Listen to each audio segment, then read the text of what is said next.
Hey everyone, so just out running,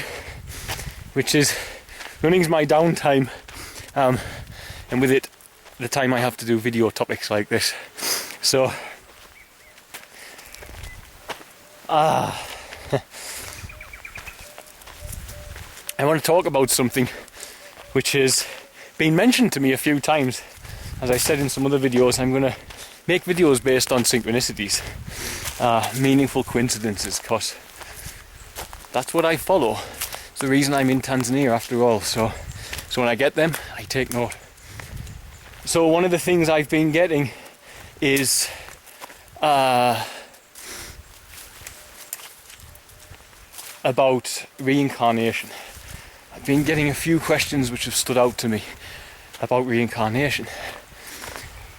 So I find this a really interesting subject because I think in believing, in seeing, believing and knowing some of the information on the planet with regard to reincarnation, then you can surely have a completely different world perspective. In as, if people think that they are just here and then it's it, as the West is kind of looking at the moment, in the majority, people are just going for it. Eat, drink and be merry and not have any concern about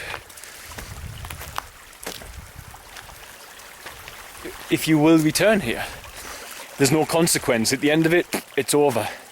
So imagine if people within the consciousness of humanity were like the Tibetans. Not all, but you know, the Tibetan monks and Buddhists who thoroughly believe in reincarnation, and they adhere by it and live by it. And the way they put it is, if you want to know who you were, look at the life you live now. And if you want to know who you'll be, again, look at the life that you live now. So it's a beautiful concept if you look at it on the metaphysical aspect of it and the behavioural aspect of a human, when they might accept that reincarnation is a possibility. So I think I've explained before that because I was brought up in a Christian country, predominantly Christian country, I know more on the Bible than I do on scriptures like the Quran or the Sikh faith, or Hindu I know quite a bit about. So obviously a lot of them have the belief, Eastern philosophies have the belief of reincarnation. Sorry, flies again. They have that philosophy where we come back. So they live this life with that in mind. Now a lot of Christian people, they live this life to try and be good because they're afraid. They're scared they won't go through the pearly gates and find their place in heaven when they leave here. So I want to challenge that, because that's not what Jesus believed, it would seem to me. That's what the church has told you to believe within their interpretation. Don't believe that Eastern philosophical wishy-washy stuff. There is a place you go after death and you get this one life. So you do only get one life as you, who you are today. Within your physical body, you only get one shot. I only get one shot as the manifestation of this physical entity on this planet. Do I return? I'll wait until I share my thoughts on that, I think. So, as in, do we reincarnate? So, in the Bible, Jesus and John the Baptist were accused of being a reincarnation. Both of them were accused of this. Jesus was accused of being the reincarnation of John the Baptist or Elijah, and John the Baptist accused of being the reincarnation of Elijah, I think. Not accused as in, but that's what people said to them. People said it to Jesus. And he didn't come down on them like the church would if you talk about reincarnation. What he did was, he answered the question without saying, don't be ridiculous, of course I haven't lived before. So in the Bible, there's the story of the blind man, which a lot of us know about. And the blind man is another allegory. As I've pointed out, there's lots of allegories in the Bible. But also within there, they ask the question about karma. What sin did this man do, or what sin did this man's parents do for him to be blind, for him to be this way? And again, Jesus, or Yeshua, as I prefer to call him, didn't reply by saying, there's no life before here. How can he have sinned before he was in his body?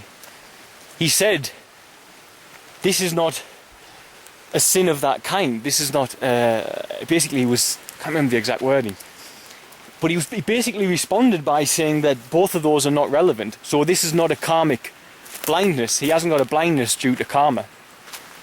That's what he was saying when he replied in that text. So if you understand esoterics, he then spat on the floor. Jesus spat on the floor to create clay. And then he rubs the clay on the blind man's eyes, tells him to go and wash himself in the waters, and when he comes out, he can see again. So if you understand esoterics, you'll understand what this means. So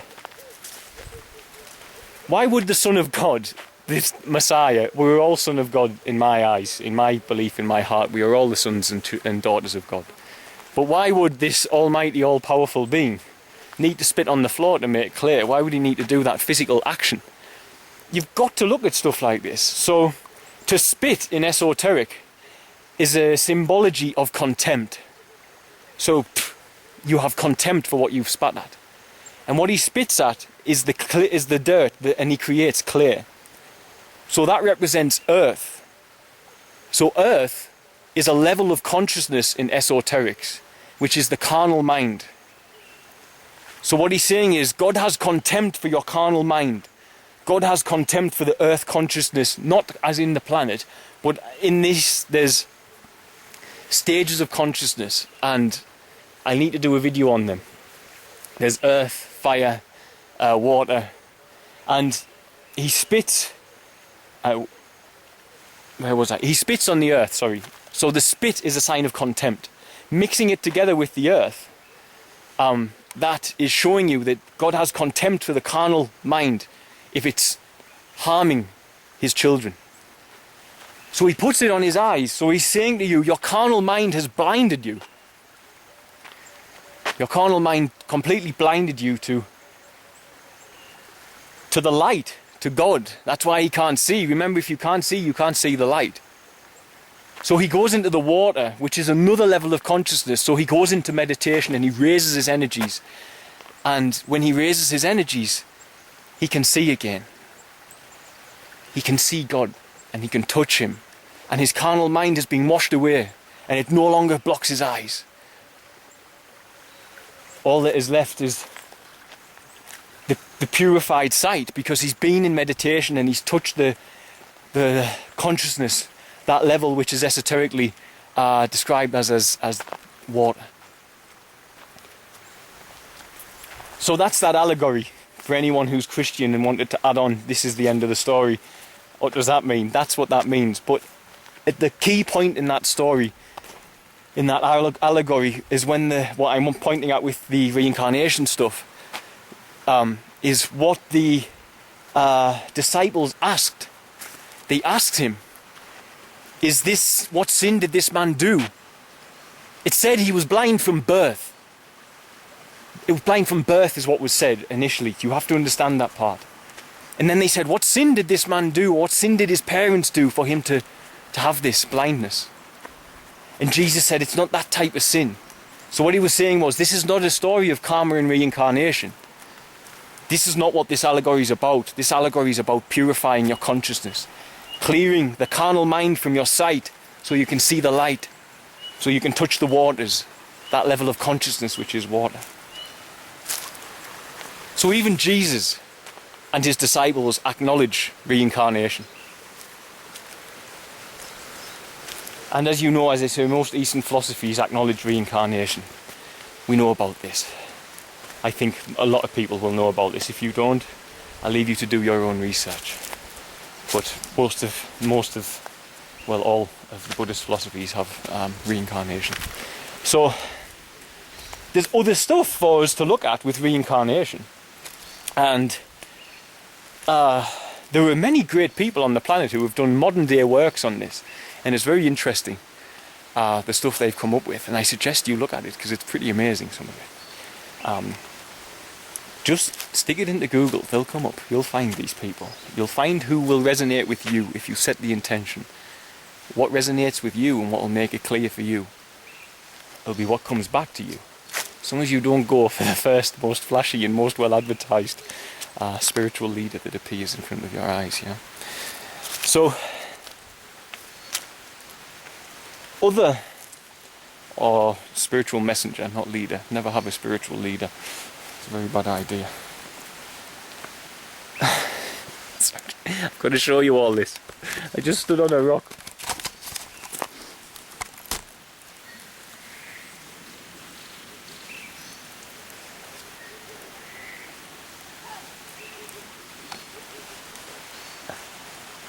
Mambo!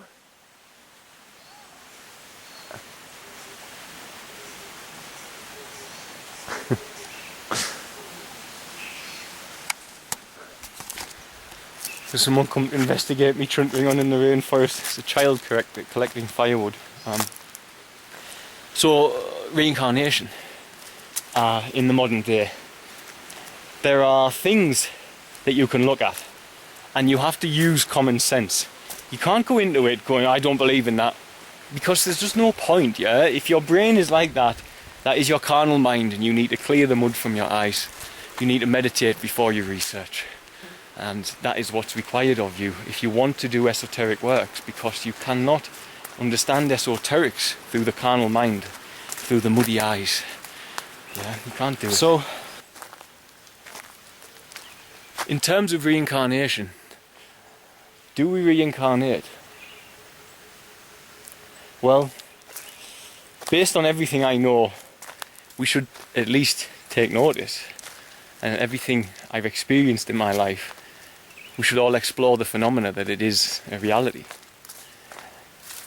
Saint Augustine, Saint Francis of Assisi, and Pythagoras all believed in reincarnation, all taught reincarnation. And I think Pythagoras is a really good one to look at as well, because if you're going to use a camera or a phone, why negate something else? That man created the foundation of the mathematics that allows for this technology, a lot of. But nobody in school teaches about the fact that he said he'd lived before, that he'd been reincarnated. This is a man who went through a prolonged fast of 40 days and 40 nights in the Egyptian mystery schools. And he said he'd lived before. He never wrote anything, his disciples did.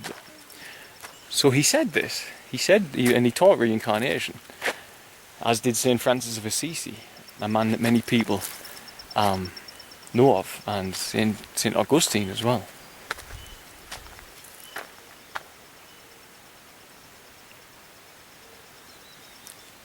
So, I'll leave you all with those thoughts. Climb up out of the rainforest there, sorry. So I'm guessing a lot of you watching will be wondering whether I believe or whether I feel that I've walked on this earth before I manifest within this physical body that I'm in now. Whether the consciousness and awareness that is speaking now once incarnated in a different body, a different human. So I think what I will say is that if humanity could accept and start researching and looking at the evidence that is out there about reincarnation and about people who believe they have lived lives on this planet before, then I think the world would be a much different place. Because then there might not be as many people with a free-for-all attitude. There might not be as many people with a feeling of hopelessness, that you live and die and then it's over. People might start seeing a beauty in the idea that this is a journey beyond your physical body. People might stop living in fear that they won't get in through the pearly gates into heaven.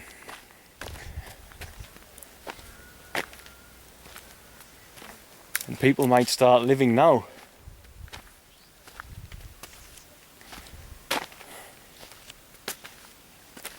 in a way that is more beneficial to their spiritual development, if they don't believe that their spiritual development might only last 50, 60, 70, 80, 90 years, or 112 years, as this old lady I've just met the other day. So, yeah, what I can see is that mankind,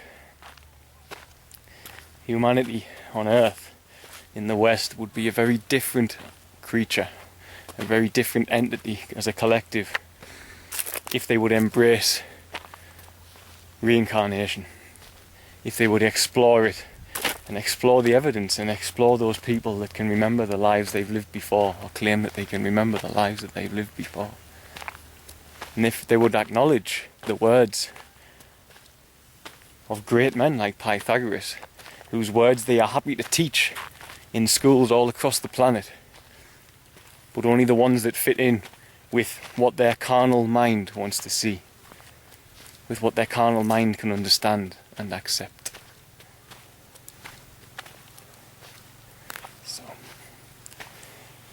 So yeah, that's my musings. The word I adopted from a new friend of mine in Australia who I met via the internet. So that's my musings on reincarnation. So okay, I'm gonna get off.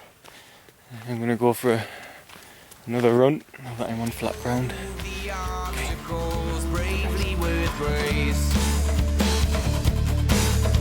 In a past life I cut the roads and scalps, and in this life I mend the wounds I dealt, maybe by my hands or by my words.